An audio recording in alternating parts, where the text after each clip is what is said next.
Jadi biar bagaimanapun ya, namun juga itu kan kewajiban gitu. Ya mau nggak mau tapi dipaksain aja gitu. Ya tapi kalau bisa mungkin itu harus manage waktunya biar kita istirahatnya belajarnya juga oke. Iya mungkin yang kemarin-kemarin itu kan mungkin tugasnya tuh mungkin lebih itu ya, lebih banyak gitu. Biasanya kan minggu-minggu kemarin itu tugasnya nggak dituton juga, aku belum lihat dituton. Terus kalau minggu yang kemarin itu aku lihat dituton ternyata banyak juga, dan itu 1 April dan hari ini gitu paling lambatnya. Kayak bahasa Indonesia lah, terus matematika juga, terus manajemen, pengatur bikin juga ada. Iya. Ya mungkin untuk kedepannya lagi, karena kan ini permulaan. Jadi kita belum amatir sebagai mahasiswa atau gimana gitu, belum bisa itu. Iya betul. Ya masih amatir. Jadi ntar mungkin kedepannya bisa lebih esensi lagi. Ya. Ya, mai mah asahayo meo. So, wani ya. Oke, kaya ha. Oke, baik. Terima kasih lah. Masih ada pertanyaan. Boleh kita simpan?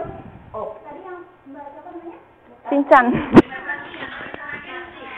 Pasti. Tadi masih bilang katanya kamu dengan suster itu sama. Iya. Tapi menurut saya itu beda. Ya. Boleh untuk perkara itu kita diskusikan di luar kelas. Iya. Atau konteks dari manajemen.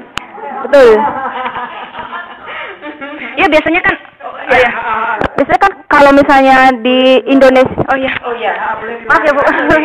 Polisi. Ya, kalau di perkara teknis beda kali, karena kan setarapan suatu perusahaan kan manajemennya berbeda, mungkin dia beda.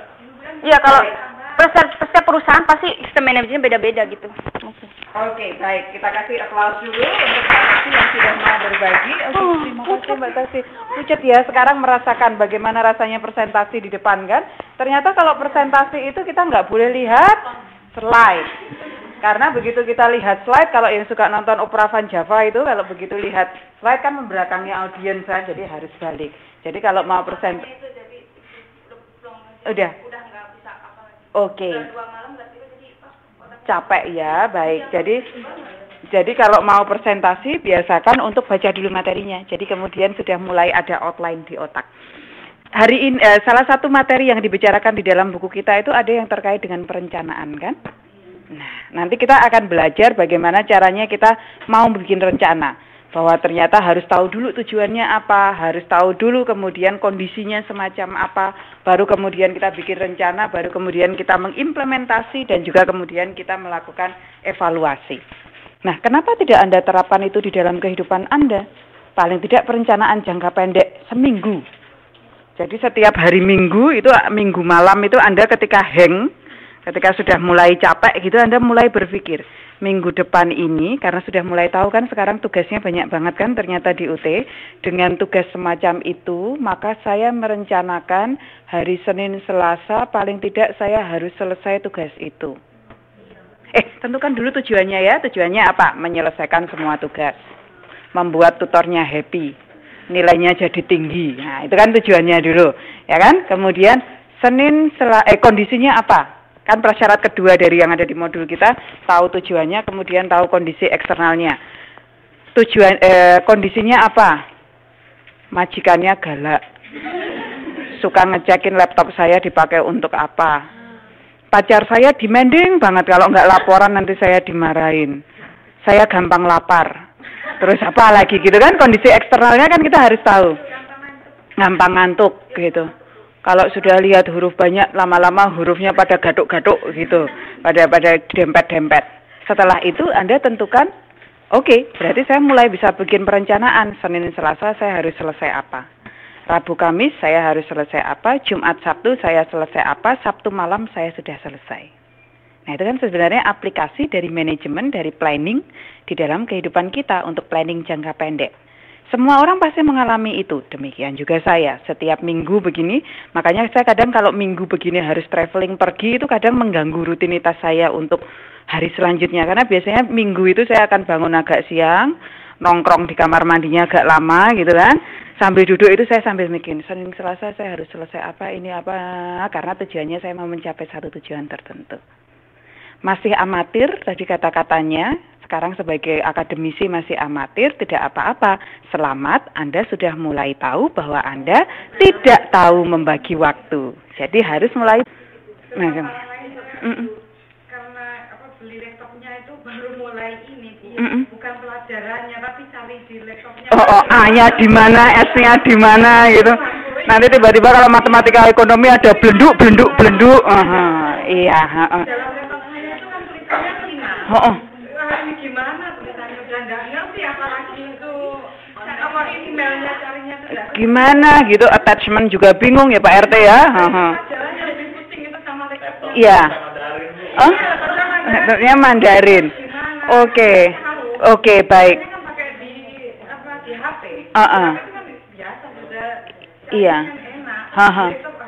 Baik, jadi kembali ke ucapan saya, selamat Anda mulai tahu bahwa Anda tidak tahu cara menggunakan laptop. Jadi harus belajar cara menggunakan laptop. Begitu ya, semuanya memang proses. Bukan di buku di laptop, ini gimana programnya, gimana nulisnya, ini gimana dapat emailnya itu dari mana, soalnya kan nggak dari, ada dari spam, ada dari email, nggak sama gitu. Iya. Soalnya tulisannya kan Cina. Oke, berarti paling tidak kalau pada saat merencanakan Senin belajar untuk tahu laptop. Selasa mulai ngerjain tugas manajemen. Rabu, mulai bikin perencanaan semacam itu. Kalau kita sebagai pembantu rumah tangga ya Bu ya, rencana saya tuh udah ini gitu sehari, tugasnya banyak, jadi sehari minimal 1 tugas tuh selesai. Tapi ternyata hari itu, misal nenek saya gitu gimana. Soalnya kita kan nggak, apalagi jadwal kerja kita tuh nggak tentu. Ada yang bisa membantu saya untuk mencarikan materi tentang bagaimana cara mengambil keputusan nggak? Ada nggak di buku kita? Kelihatan yang dibaca dan tidak dibaca. Sebentar ya Mbak ya. Sebentar ya. Ini sudah mulai masuk materi berlahan-lahan begitu supaya semuanya nggak shock. Ada nggak? Bagaimana cara kita membuat keputusan? Tahap-tahap pembuatan keputusan. Adakah?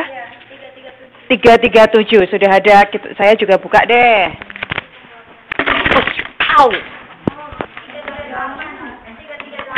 338. 341. 341 dan ada gambarnya. 341 ada gambarnya.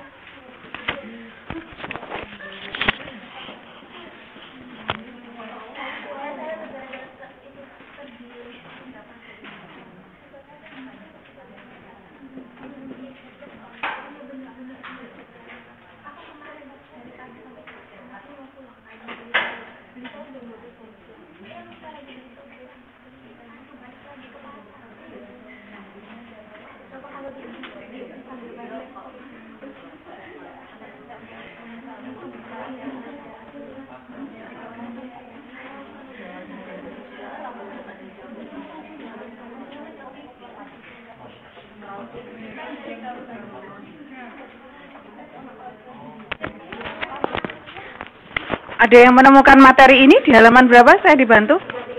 338, 339, 341. Gambarnya ada di situ. Oke, jadi ternyata proses pembuatan keputusan menanggapi tadi pernyataan kadang sudah dibikin perencanaannya sedemikian matang, tiba-tiba terjadi penyimpangan. Karena kondisinya ternyata berbeda dari kondisi yang sebenarnya.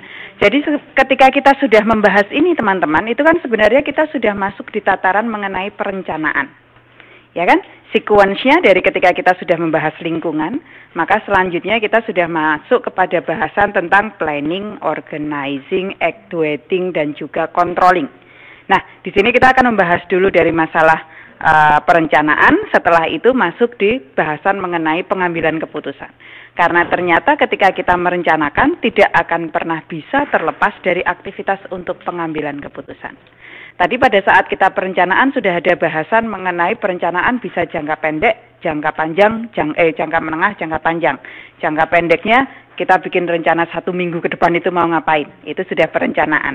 Tahapan perencanaannya semacam apa adalah harus tahu dulu tujuannya apa. Harus tahu dulu kondisi lingkungannya apa.